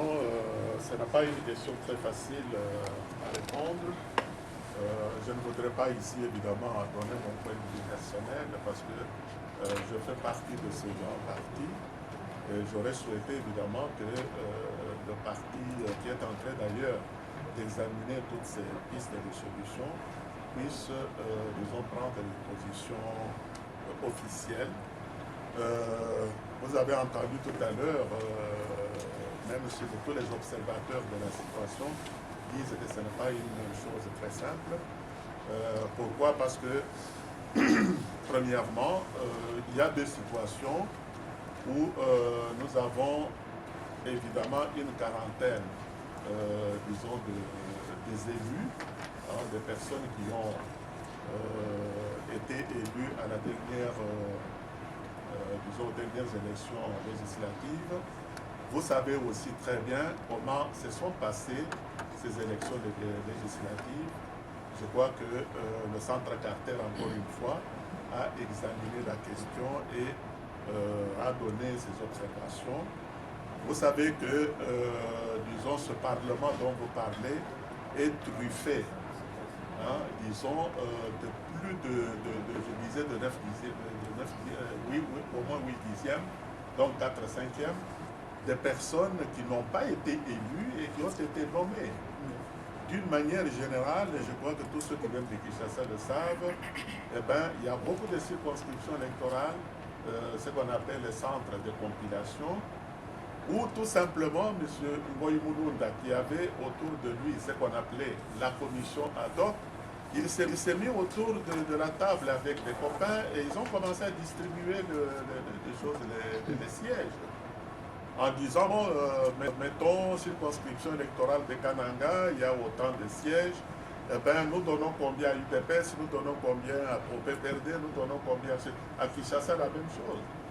Il y a eu même circonscription électorale où Kabila, évidemment, avait, je ne sais pas moi, pratiquement 80%. Et quand on arrive aux législatives, eh ben, on retrouve avec un nombre, disons, pas du tout correspondant à la réalité des choses. Et le contraire, comme Kinshasa, où le président Tshisekedi, d'après les vrais chiffres que la CENI a donnés, sort à Kinshasa avec quelque chose comme 65%. Et bien, quand on en arrive évidemment aux législatives, vous trouvez que l'UDPS ne représente plus que 5 députés sur 50, donc un dixième. Alors comment allez-vous comprendre que les mêmes électeurs, le même jour, puissent, disons, choisir un président d'une telle tendance et que les mêmes personnes donnent la majorité disons, à d'autres partis politiques en ce qui concerne les législatives. Donc c'est une situation absolument... Donc ce Parlement dont vous parlez est truffé de personnages qui n'ont absolument rien à voir avec les élections du 28 novembre. C'est tout simplement des personnes qu'on a nommées. Kabila aurait dû tout simplement dire, eh ben, aujourd'hui je vais nommer les députés. Et puis il se met à faire un décret, et puis comme il a l'habitude de le faire, comme Mobutu le faisait. Mobutu ne se gênait pas. Mobutu au moins était franc et il était sincère. Il n'organisait pas des élections. Il disait, je nomme les députés, et puis les membres du comité central, et il le faisait. Aujourd'hui, nous avons des tricheurs qui vivent des tricheries. Ils ont pris le pouvoir par la tricherie, et puis ils continuent à gérer le pays par la tricherie, et ils doivent continuer avec la tricherie. Alors c'est comme ça que le Parlement dont vous parlez, vous allez faire des stratégies autour de ce gros machin. De quelle manière? D'abord, pour vous dire, j'étais, disons, à ces élections, et aussi bien à Kinshasa que dans ma circonscription électorale. Je crois que même madame qui est là, qui était présente, elle a vu la même chose. Ces messieurs de PPRD n'ont pas mené campagne, ni à Kinshasa, ni ailleurs. On ne les a pas vus sur le terrain. Ils savaient très bien qu'ils étaient perdants, et comme on ne leur avait pas donné l'argent, ils n'ont pas mené campagne. Et aujourd'hui, on vous dit que les mêmes messieurs et dames, bien sûr, représentent sur 500 députés, ils ont plus de 350 personnes, donc une majorité tout à fait artificielle et factice, et qui est capable évidemment de faire n'importe quoi. Et alors, vous allez dire, bon, quelle stratégie on va mener, et tout. Eh bien, madame a répété ce que nous venons de dire tout à l'heure. Quelqu'un vous vole votre montre, vous vole votre voiture, on l'attrape, et puis on vous dit, bon, monsieur, vous avez volé, tout ça, c'est bien. Et puis vous qui avez perdu votre voiture, ne vous en faites pas. Eh bien, nous allons vous mettre autour de la table. Aujourd'hui, si on met Tshisekedi en face de Kabila, ils vont se dire quoi? Tshisekedi va dire, j'ai gagné les élections. Tous les observateurs, disons, l'affirment. Et puis nous avons même, disons, des textes qui démontrent que j'ai gagné les élections. Et puis je suis le président légitime, je voudrais avoir les lions. Alors Kabila va dire, oh mais non, mais c'est moi qui ai gagné les élections, parce que la Cour suprême, machin, ainsi de suite. Alors ça sera le dialogue des sources. Alors on va dialoguer, on va faire ceci, cela, etc. Et vous croyez que c'est une situation très simple, où on doit tout simplement se mettre autour de la table et puis dire, monsieur, puisque vous êtes déjà président, restez là, et nous allons prendre la primature, et puis et ça ne se passe pas comme ça. Vous savez, d'abord, ce n'est pas honnête, ce n'est pas la vérité, et puis pour nos enfants, et puis même pour l'avenir du pays, nous devenons quoi dans tout cela? Nous sommes quel peuple et nous sommes quel genre de personnes? Donc vous acceptez donc quelqu'un triche. On sait très bien qu'il a triché, lui-même sait très bien qu'il a triché, tout le monde sait qu'il a triché, mais on se met quand même autour de la table pour dire, monsieur, gardez ce que vous avez, etc. Ce qui est vrai, c'est que M. Kabila, qui est d'ailleurs un mafiateur, connu de tout le monde, eh bien, il gère le pays avec la complicité des mafieux. Et ces mafieux, évidemment, ce sont eux qui le soutiennent, et ce sont ces mafieux, évidemment, qui lui donnent des moyens, et ce sont eux qui créent des lobbies dans toutes les grandes capitales du monde pour pouvoir soutenir ce pouvoir. Et nous le savons également très bien. Et alors, vous voyez, la situation n'est pas simple, ni au sein de l'UDPS, de dire, voilà, du jour au lendemain, faisons ceci, cela, etc. Et vous le savez aussi d'ailleurs que c'est comme ça que les choses se passent. Et alors, il est vrai. On peut réfléchir au moins. Pardon, colonel. Pas encore la parole. Mais évidemment, vous savez, le bon Dieu nous a donné tous la faculté d'intelligence et de volonté, et c'est pour nous permettre de réfléchir. Et puis, en fait, ce sont des problèmes qui se posent aux hommes, et nous demandons aux hommes, évidemment, de trouver des solutions.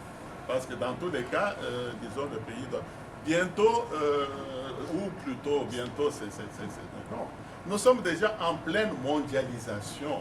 Rafraîchir nos mémoires avec le contenu de ce que nous avons eu à entendre, à partager, à discuter, à débattre durant l'après-midi d'hier. Humblement, avec certainement des imperfections parce que les communications ont été denses et complexes. Et aussi, l'autre élément d'incertitude et de démotivation, si vous voulez, c'est que les auteurs et les acteurs de ces communications sont présents. Et donc, je cours le risque de dénaturer, de mal dire ce qu'ils ont exprimé avec clarté hier. Mais je me console en me disant, comme ils sont là, ils devront me reprendre en corrigeant ou en complétant. La journée d'hier, que nous avons eu à prendre pour la réflexion, était consacrée à la réflexion sur le processus électoral tel qu'il a eu lieu au Congo, et de nous poser la question de savoir par quelle piste, par quel chemin nous allions sortir de cette impasse. Pour répondre à cette question-là, nous avons tour à tour accordé la parole aux éminents intervenants qui sont des acteurs de terrain, qui ont eu à nous éclairer sur les différentes facettes de cette réalité sous examen. Pour revenir sur quelques éléments essentiels que nous avons brossé la situation du cadre et du contexte, y compris le climat dans lequel se sont déroulées les élections présidentielles et législatives à notre pays, avec comme objectif et comme toile de fond démocratiser, établir l'état de droit, réaliser le progrès social. C'est la finalité essentielle que l'on attend de tout processus électoral bien compris, mais sa conclusion était cinglante et décevante, à savoir qu'il y a eu le constat général d'un recul spectaculaire sur presque tous les niveaux de la vie au Congo-Zaïre. Et le second constat, c'est que le processus électoral s'annonce et nous y sommes encore. M. Mutanda nous a donc présenté ce contenu au travers d'un document dense. Nous ne l'avons pas ici, le rapport qui a été présenté par écrit, qui reprend in extenso donc, les lignes maîtresses, le contenu essentiel de ce qui a eu lieu en matière d'élection. Et le rapport donc, comprenait donc deux grandes parties. La première établissait la réalité d'une fraude, une fraude qui avait été préméditée, préparée minutieusement et encadrée. Et dans une deuxième partie, donc, il nous présentait des statistiques controversées de comptabilité de vote qui donnaient de façon indue la victoire à M. Kabila, tandis que la réalité pour la majorité de Congolais disait que M. Étienne Tshisekedi était bel et bien le vainqueur de ces élections. Voilà un petit peu résumé le contenu qui a été très complexe de cette conférence. Et la question lui posée, surtout qui est revenue dans le débat, j'essaye de faire la synthèse et de reprendre aussi les questions posées par rapport aux différents intervenants, était de savoir principalement ce que eux, ils pensaient de mettre en route comme piste éventuelle de sortie de crise. Parce que bien sûr, l'UDPS est un des partis de l'opposition, mais l'UDPS est quand même un parti majeur et un parti aîné, mais aussi le parti d'où est sorti le vainqueur, d'après nous, des urnes que le Congo a eu à connaître. Nous avons senti un grand malaise quant à répondre effectivement à cette question-là, de trouver des pistes. Et M. Mutanda nous a semblé, d'après ce que nous avons pu retenir, prendre de la distance vis-à-vis de son parti, dont il ne voulait pas dénaturer les prises de position, parce que n'étant pas accrédité à répondre à la place de la structure dont il fait partie. Il a souligné la difficulté de la tâche, mais en deuxième lieu, il a aussi fait voir qu'il aurait fallu une concertation, une prise de position commune pour y voir clair. Mais aussi, je crois qu'il nous a rendu la question en se fiant au bon sens et à la capacité de recherche sur le plan intellectuel des différentes têtes que nous sommes, afin que nous puissions aider la famille congolaise à trouver des voies de sortie. Une autre question tournée sur le constat d'un problème difficile, c'est l'existence effectivement d'un Parlement qui est là, qui va commencer ses travaux, mais aussi le fait que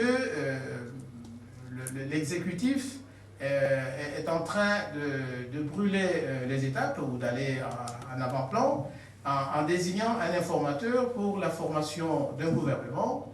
Et puis, il y a la présence des élus de ce Parlement-là qui sont issus de l'opposition, et de savoir s'ils allaient suivre le mot d'ordre de leur leader, le président Tshisekedi, qui leur avait demandé de ne pas aller au Parlement pour participer aux travaux qui s'y font, ou s'ils allaient donc se rétracter.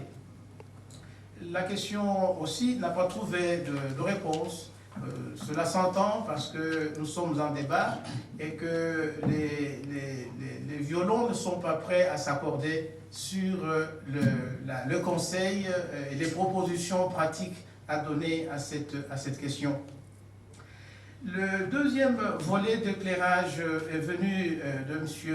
Laurent Louis, qui est là, député belge, dont nous avons salué le courage, mais aussi la force de proposition dans ses engagements, où il semblait être vraiment un prophète solitaire en train de crier dans un désert, où l'opposition est même l'hostilité était visible et même expérimentée dans son pays et au Parlement par rapport aux thèses qu'il défendait.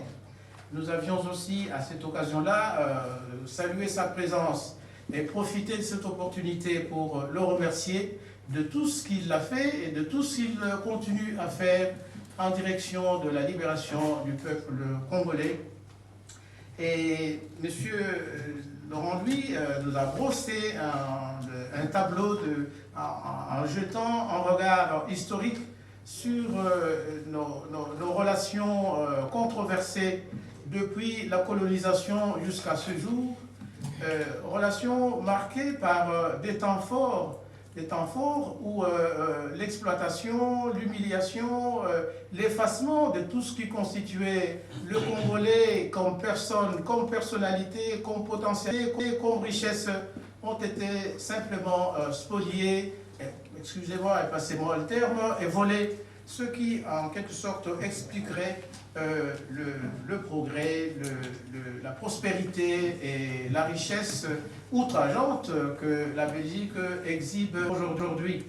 Et de se poser la question si il n'était pas possible de revisiter l'histoire et de nous arrêter sur cette page de notre histoire qui a causé tant de plaies et qui ne sont pas encore complètement fermées.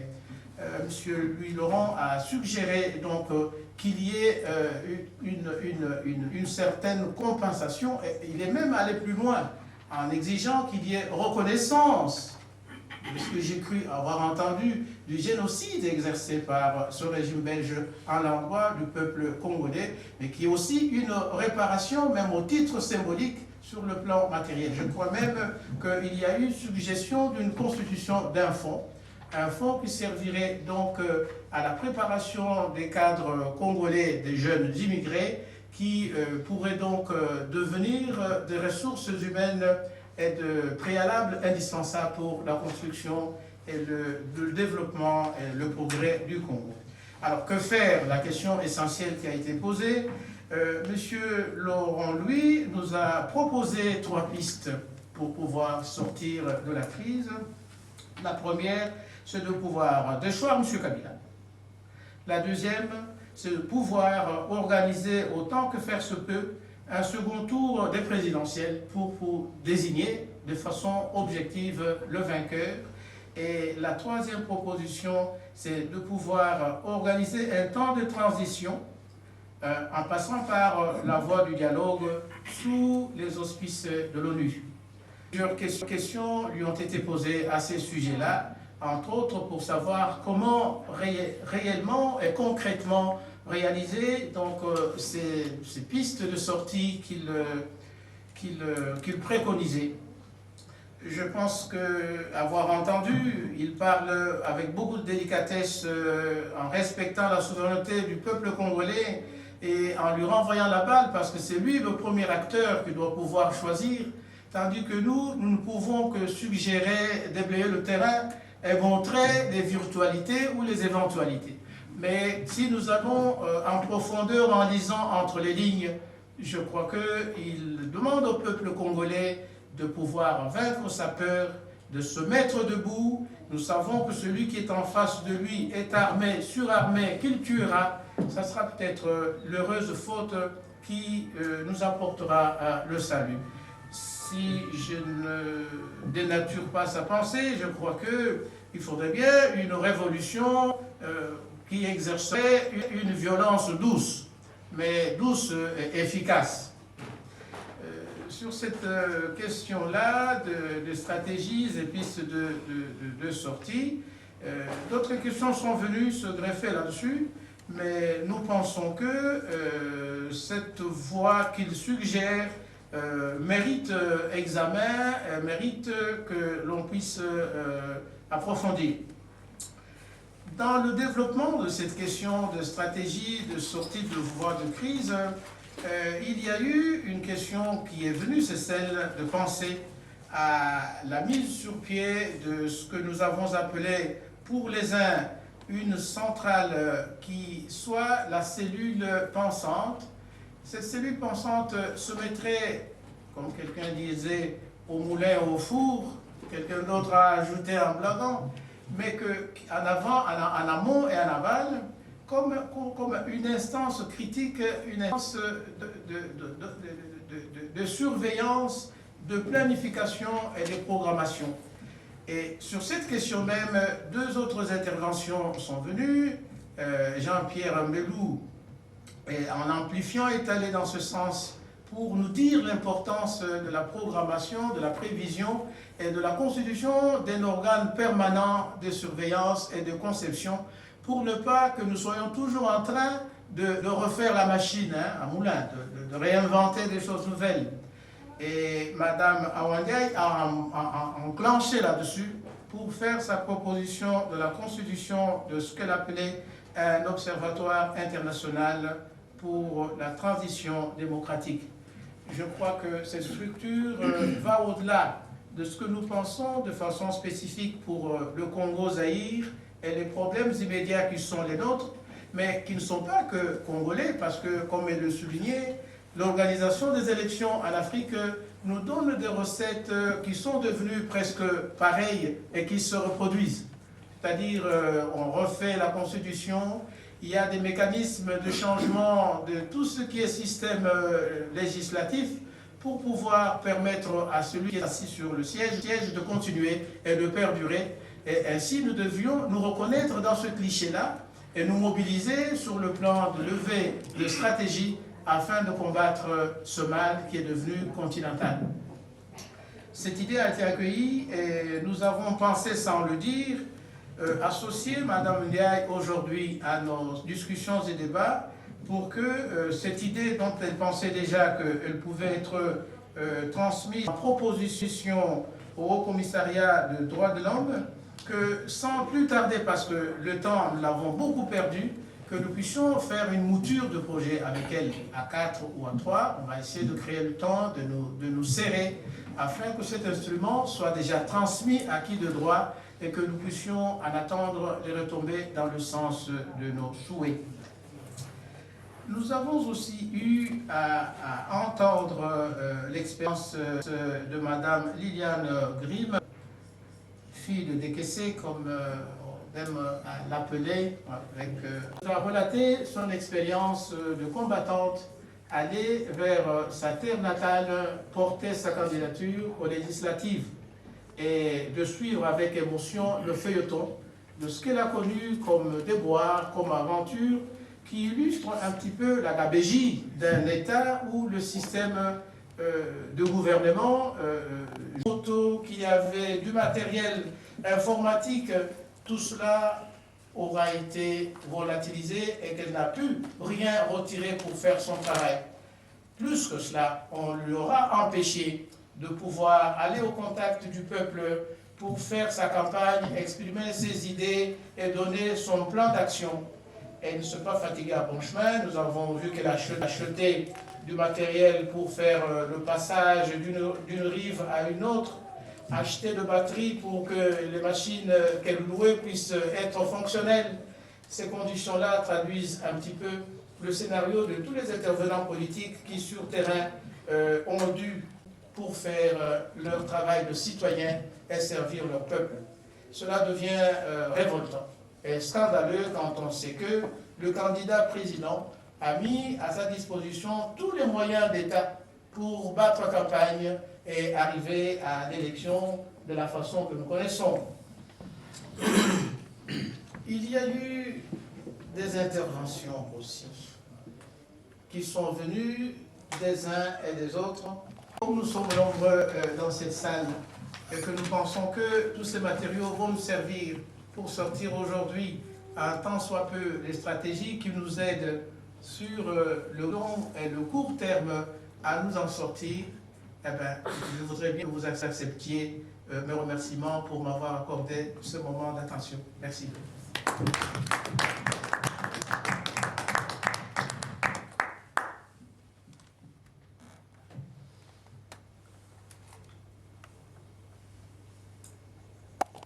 Ajouter quelque chose, poser une question pour un peu plus de lumière,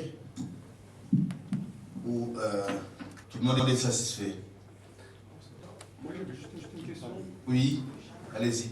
crois qu'il y aura une résolution sur le Congo, vous y avez pensé, je ne sais pas. Nous allons, en terminant la rencontre d'aujourd'hui, faire un appel, approfondir cette proposition de créer un observatoire sur le Congo, un observatoire qui pourrait faire une proposition, par exemple, d'une période transitoire avec des étapes bien définies, une période qui ne excéderait pas une année.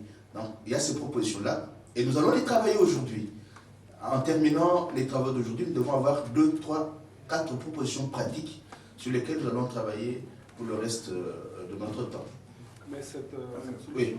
Donc on est en train d'anticiper comment sortir de l'impasse. C'est que la condamnation de la République démocratique du Congo va être une œuvre de grande haleine.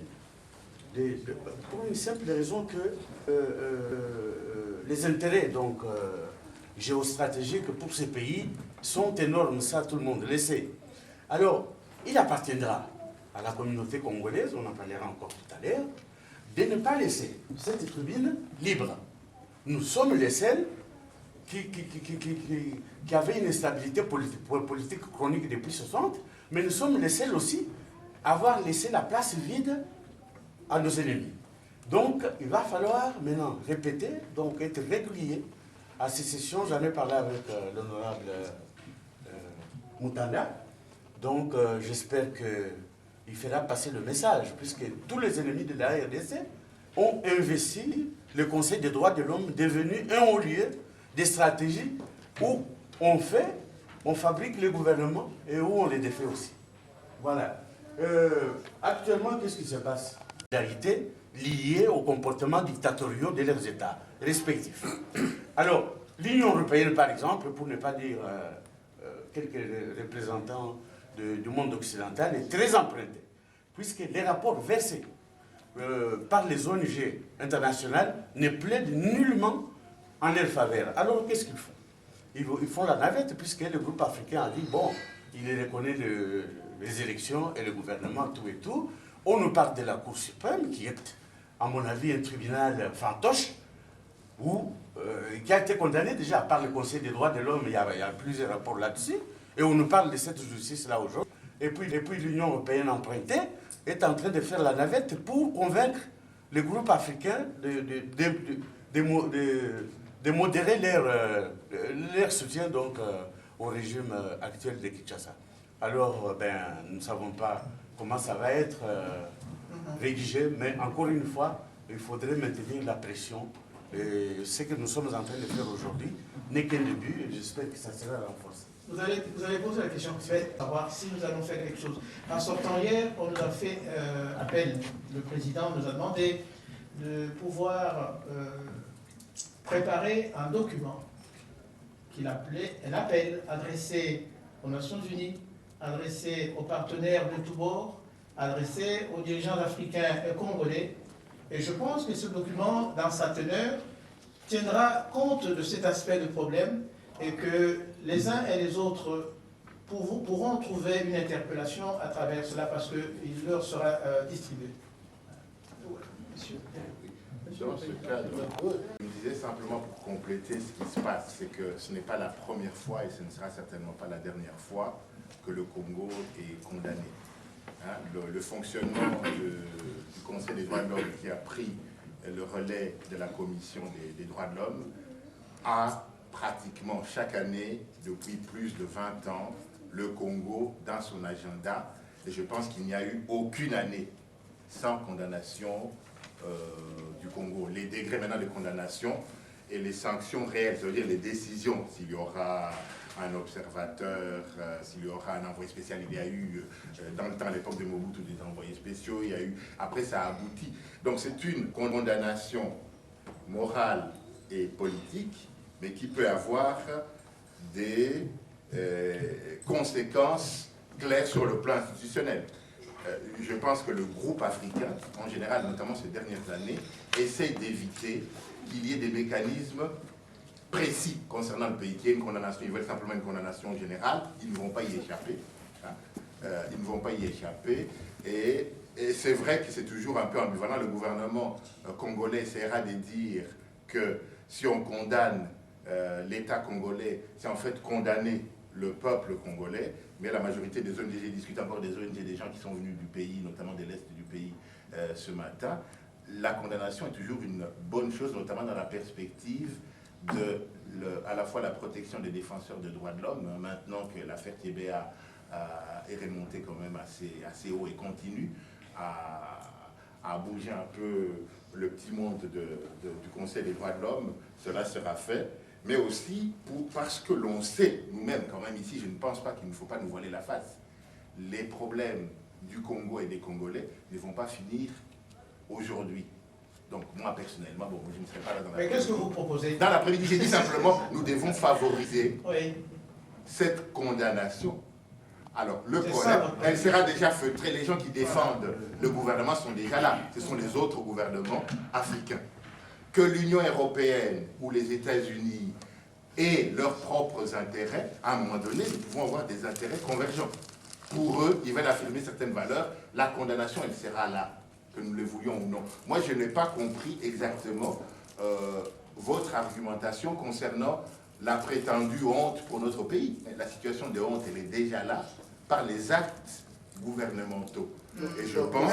S'il vous plaît, nous allons approfondir la question parce que dans les exposés d'aujourd'hui, certaines autres propositions pourront être faites.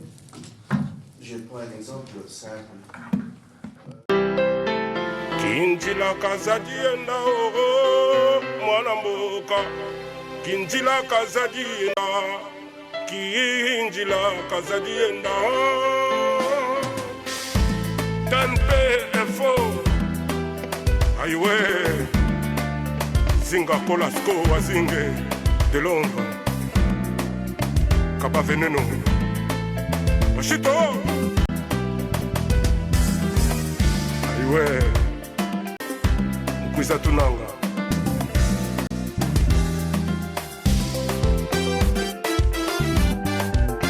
Jérôme Condé